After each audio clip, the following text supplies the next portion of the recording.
Olá, está no ar mais uma edição do Jornal Panorama, que traz os principais destaques da semana no Parlamento Estadual. Confira agora o que você vai ver. Aumento da criminalidade no sul do estado é tema de audiência pública na Comissão de Segurança. Trabalhos em plenário. Lei de diretrizes orçamentárias para 2021 é aprovada em sessão ordinária semipresencial.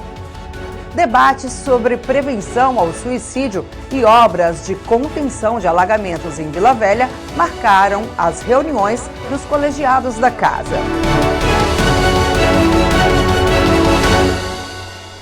Comissão de Segurança e Combate ao Crime Organizado realiza audiência pública virtual para discutir o aumento da criminalidade na região sul do estado. Participantes do evento cobraram mais assistência para a área rural. A Comissão de Segurança se reuniu em audiência pública virtual para discutir o aumento nos índices de violência no sul do estado. Participaram representantes do governo, prefeitos, vereadores e produtores rurais dos municípios de Ibatiba, Brejetuba, Irupi, Ibitirama e Muniz Freire. A onda de crimes, em especial durante a colheita do café, tem preocupado os moradores da zona rural, que reclamam do atendimento demorado. Por ter muito furto, muito roubo nas nossas propriedades, na zona rural, quando a gente liga para a polícia, muitas das vezes a gente não consegue falar com a polícia naquele momento.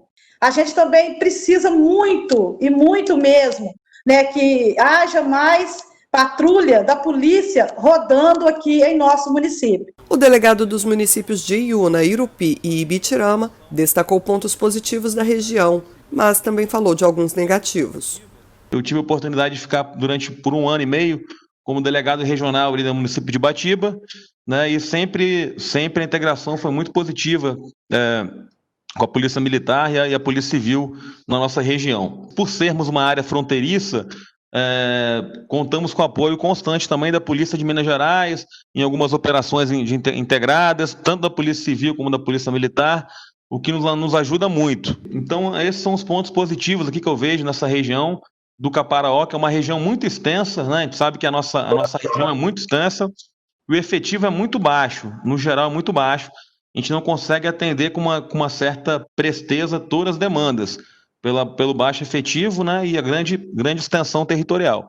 A gente sabe também que nessa região, nessa época do ano, época de colheita, acabou de findar a colheita do café, é uma época um pouco problemática, tem muitos furtos na região rural, e a região rural, infelizmente, é uma região muito desvigiada, uma longa faixa de território sem grandes vizinhos, sem muitos vizinhos, enfim. Então é muito difícil tanto inibir essas práticas como reprimir posteriormente, porque não tem filmagem, não tem câmera, não tem testemunha, é uma região muito extensa. Então são problemas que a gente enfrenta nessa região também. Segundo o coronel Marcelo Muniz, que representou o comandante-geral da PM, a polícia tem dado respostas rápidas, mas ainda há preocupações na região. De fato, nós tivemos em Ibatiba, que é o município dela, 5 homicídios esse ano, sendo que 2 foram presos em flagrante, apenas um está em fase de apuração de autoria e materialidades. Um feminicídio não foi preso em flagrante, mas rápida resposta da Polícia Civil, com o auxílio nosso, foi preso. Então, nós temos uma boa resposta aos homicídios da região. Temos uma preocupação com Brejetuba, momentânea agora, em virtude deste surto ocorrido no início do mês de setembro.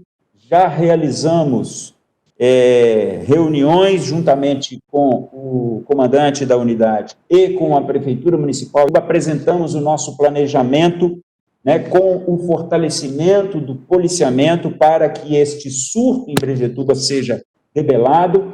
O presidente da comissão fez um balanço da audiência pública virtual. Vimos que a falta de efetivo tem trazido grandes prejuízos para a população capixaba. A Polícia Civil, por exemplo, um efetivo de 3.850 homens em 1990, hoje está apenas com 2.030 homens. Desses, mais de 300 no abono permanência, podendo se aposentar a qualquer momento. Sem contar que mais de 50% do nosso pessoal já tem mais de 46 anos, ou seja, de 46 anos a quase 70 anos de idade. Nós precisamos, em breve, melhorar consideravelmente esse efetivo. A importância também foi discutida no PL 363, que foi aprovado, na Assembleia Legislativa, um projeto nosso, que torna os concursos da área de segurança em essenciais. Com isso, no próximo dia 20, já teremos aí a continuidade do concurso da Polícia Civil, que será exatamente o exame psicotécnico. A semana no Parlamento foi marcada por mais uma fase de retorno das atividades presenciais, com a realização de sessões plenárias híbridas. A aprovação da LDO, Lei de Diretrizes Orçamentárias para 2021, foi um dos destaques dos trabalhos. Após quase 6 meses funcionando remotamente por meio de videoconferências, o plenário da Assembleia Legislativa foi reaberto esta semana devido à tendência de queda nos casos da Covid-19 no estado. A aprovação da LDO, a Lei de Diretrizes Orçamentárias, marcou a instituição do modelo semipresencial, já que parte dos deputados continua discutindo e votando os projetos de forma virtual. A LDO vai orientar a elaboração do orçamento estadual para 2021 e, em tempos de pandemia, prevê déficit de pouco mais de 800 milhões de reais. A receita primária estimada é de 12 bilhões e 500 milhões de reais, contra despesas um pouco acima, no valor de 13,4 bilhões de reais. Foram corrigidas algumas distorções, o próprio governo fez algumas revisões, mas na verdade elas seguem um ritmo daquilo que foi proposto, inclusive anos anteriores, apenas aprimorando a mesma. O que vale é que o parlamento entende a necessidade dela, pouquíssimas foram as intervenções.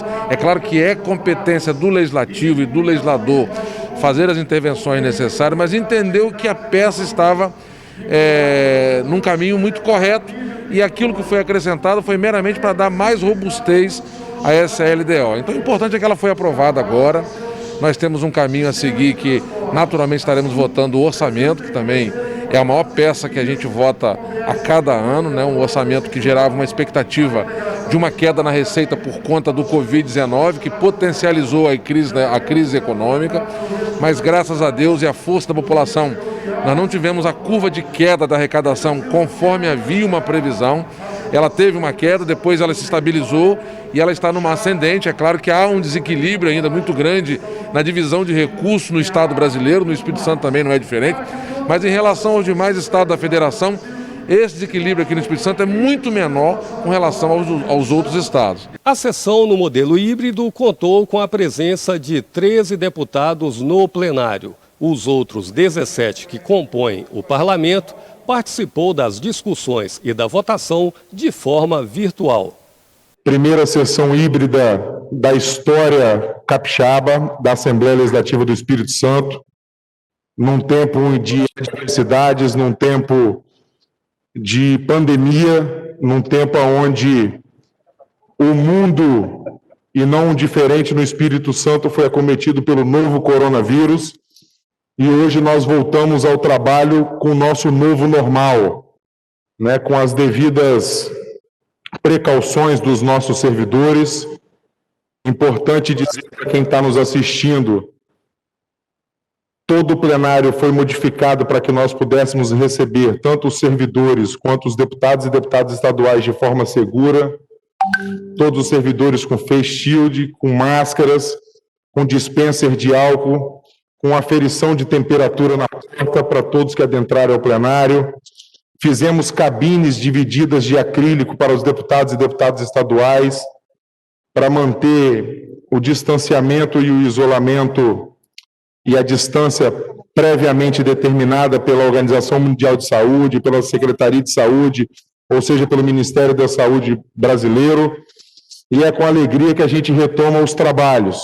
A retomada dos trabalhos provocou debate entre os deputados. Alguns alertaram sobre a necessidade da manutenção dos cuidados em relação à Covid-19.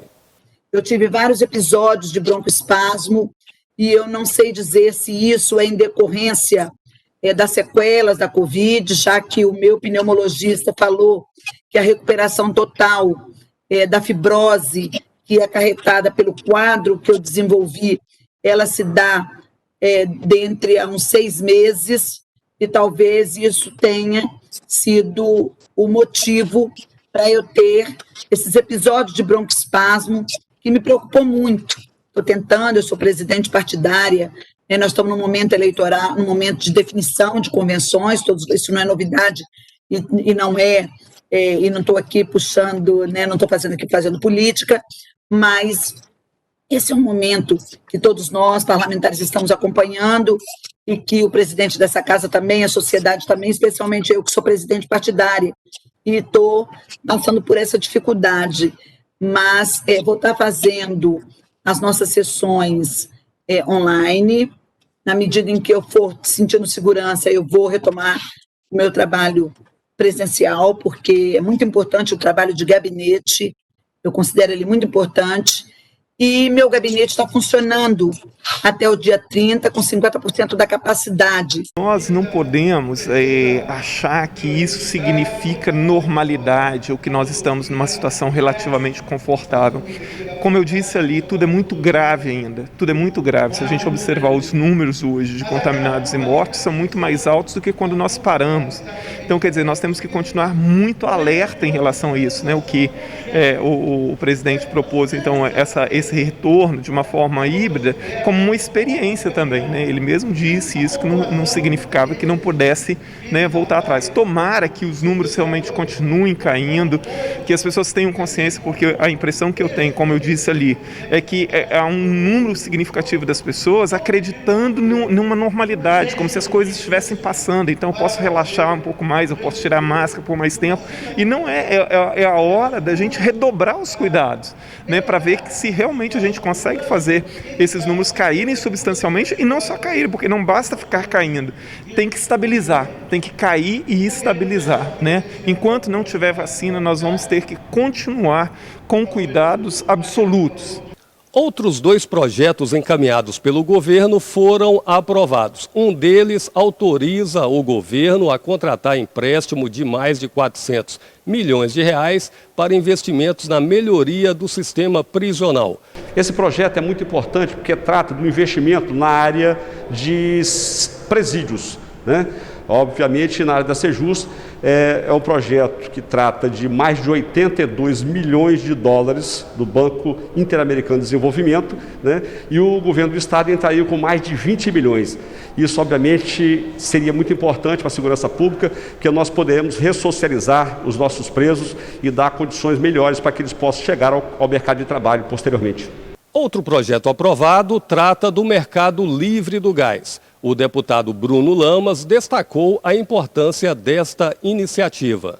Traz mais segurança jurídica, que aumenta a competitividade do mercado de gás, que fortalece o livre mercado, o mercado livre, e que traz como consequência de tudo isso, pode acontecer o que nós queremos que aconteça, a queda do produto final para o consumidor, que o valor do gás diminua para as pessoas.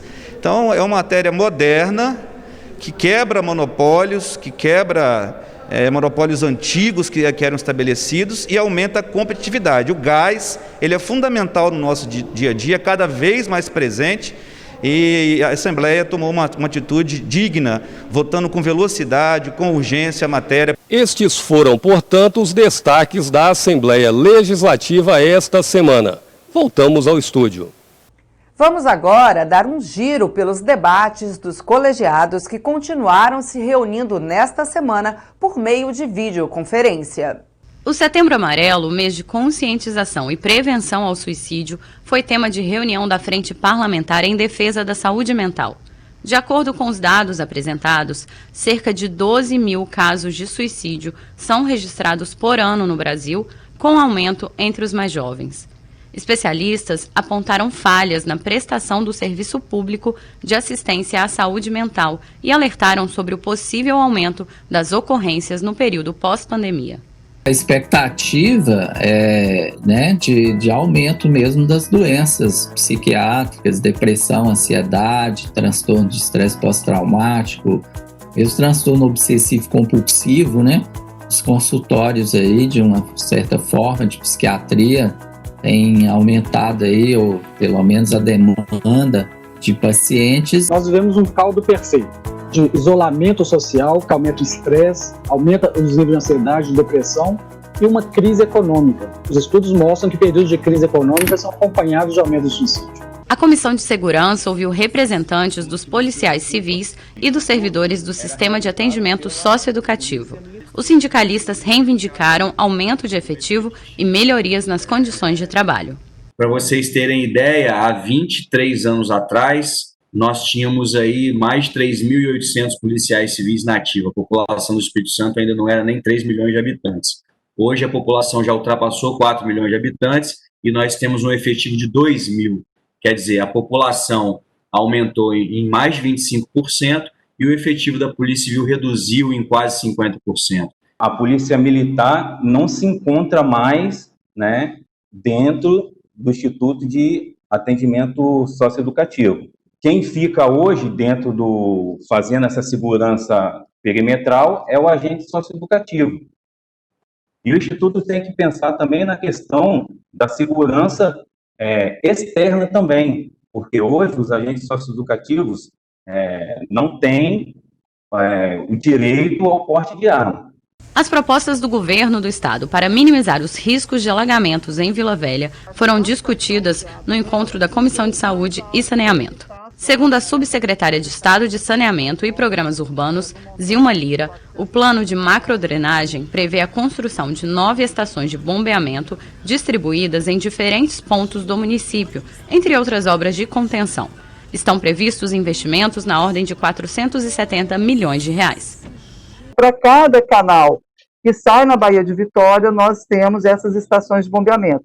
E elas têm o quê? Comportas de maré, que vai impedir que em épocas de maré alta, a maré adentre para o nosso município, porque quem conhece, quem vive Vila Velha, sabe que nós estamos numa região muito baixa, né? A gente tem influência da maré, então a função a gente fecha as comportas, bombeia essa água para fora e alivia aqui os nossos alagamentos. A Comissão de Constituição e Justiça analisou 26 projetos de lei, todos de autoria parlamentar. Entre as matérias aprovadas, 6 têm como foco o direito do consumidor. Uma delas obriga as lojas a disponibilizarem lista com informações e endereços das empresas de assistência técnica dos produtos comercializados. O Jornal Panorama está terminando. Para mais informações, acesse o site e as mídias sociais do Legislativo Estadual. É a TV Assembleia mais perto de você e agora no canal 3.2, aberto e digital.